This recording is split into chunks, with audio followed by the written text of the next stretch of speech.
जिनका नाम सावित्री देवी था। साथियों, गरीबी चरम सीमा पर होने के कारण मेरे बाबूजी दिन भर मेहनत मजदूरी किया करते थे, लेकिन फिर भी कायदे से शाम को 4 प्राणियों के लिए दो वक्त की रोटी नसीब नहीं होती थी।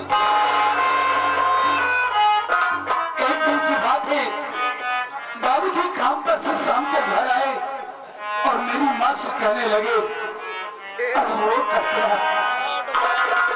अरे जरा अपने दोनों मासूम बच्चों के चेहरे के ऊपर नजर डालो, इनका ये मासूम चेहरा मुझसे देखा नहीं जाता है। मैं दुनिया का पहला ऐसा बदनसीब बाप हूँ, कितनी मेहनत मजदूरी करने के बावजूद भी मैं अपने दोनों मासूम बच्चों का कायदे से पेट भी नहीं भर पा रहा हूँ। बेकार है मेरी जिंदगी में कल्पना। ना जाने क्या बाबूजी ने अपने दिल दिमाग में सोचा, उन्होंने वहीं पर हमारी नजरों के सामने ही अरे मेरे बाबूजी ने अपनी आत्महत्या कर ली।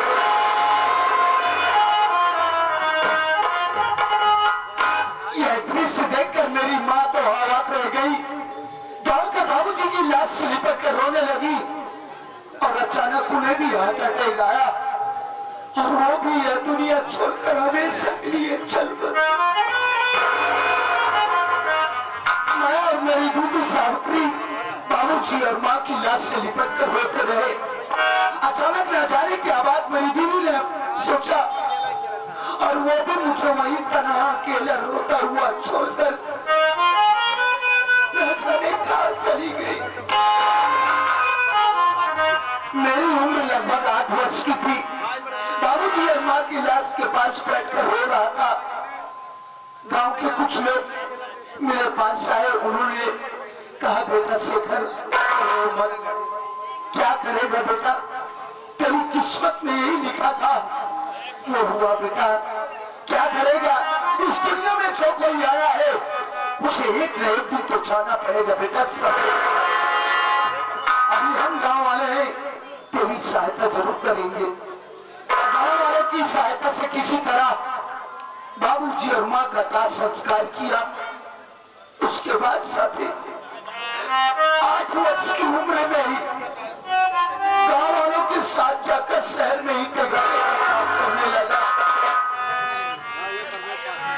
जब गांव के बच्चों को स्कूल जाकर देखता तो यही सोचता कि मालिक, आज अगर इस दुनिया में बाबूजी माँ जिंदा होते तो मैं भी अन्य बच्चों की तरह स्कूल पढ़ने के लिए जाता। गांव वालों ने कहा, अरे बेटा शेखर रोता क्यों है, अगर तू पढ़ना चाहता है हम तुझे पढ़ाएंगे। गांव वालों ने मेरा दाखिला स्कूल में करवा दिया। मैं अपनी पढ़ाई जारी रखा। छुट्टी के दिन में शहर मेहनत मजदूरी करने के लिए चला जाता था। मैंने मन लगाकर पढ़ाई अपनी जारी रखा।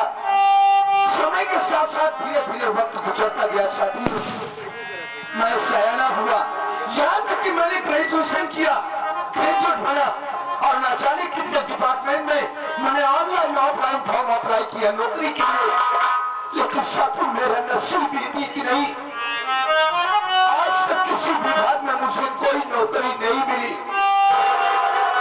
आप लोग भी सोचिए कि एक पढ़े लिखे नवयुवक के लिए इससे शर्म की और क्या बात हो सकती है। कितनी पढ़ाई लिखाई करने के बावजूद भी वो नवयुवक जाकर शहर में ही ठिकाने का काम करे। मैं इस बेरोजगारी भरी दुनिया से उठ गया हूँ मालिक। इस दुनिया में किसी को गरीबी न दे भगवान, मौत देने पर किसी को बदनसीबी न दे। जिस तरीके से तूने मेरे माँ बाप को मुझसे छीन लिया भगवान, उसी तरीके से तू भी मुझे इस दुनिया से उठा ले मालिक। अब मैं इस दुनिया में छीना नहीं चाहता।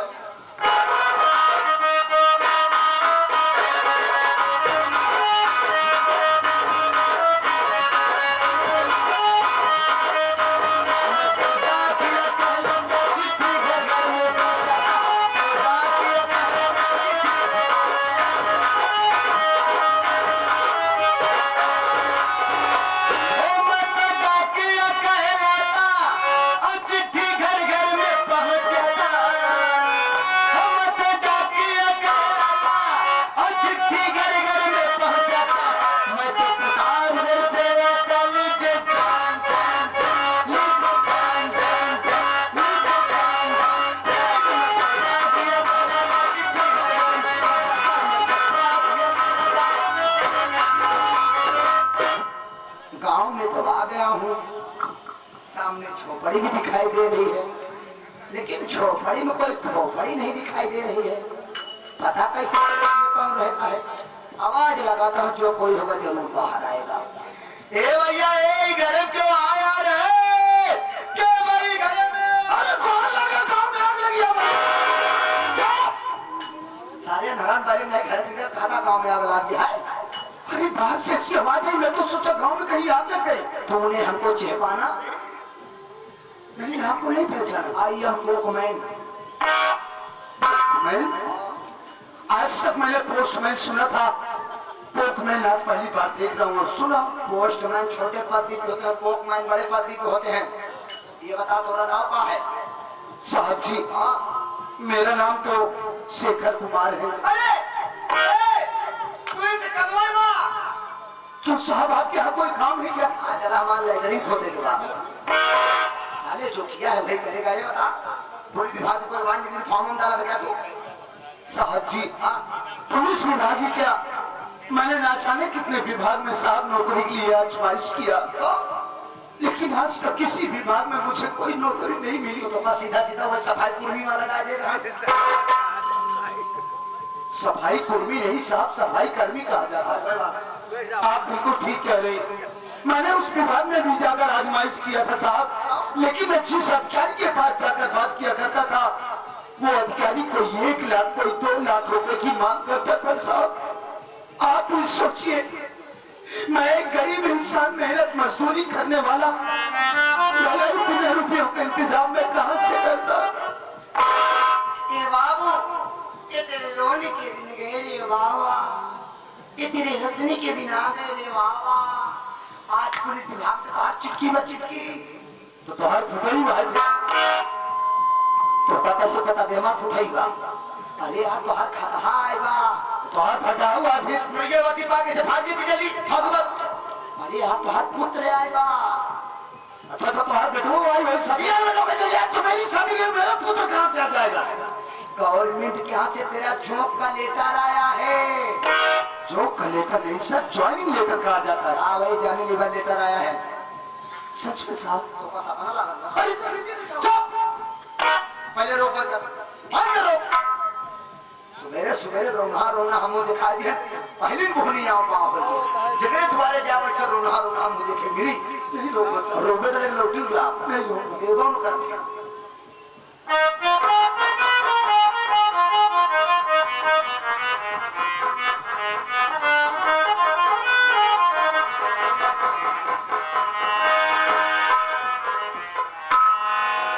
देख मैं हिंदी में लिखा हुआ, ये पढ़ के बताओ, अंग्रेजी में लिखा हो तो हम पढ़े पाए।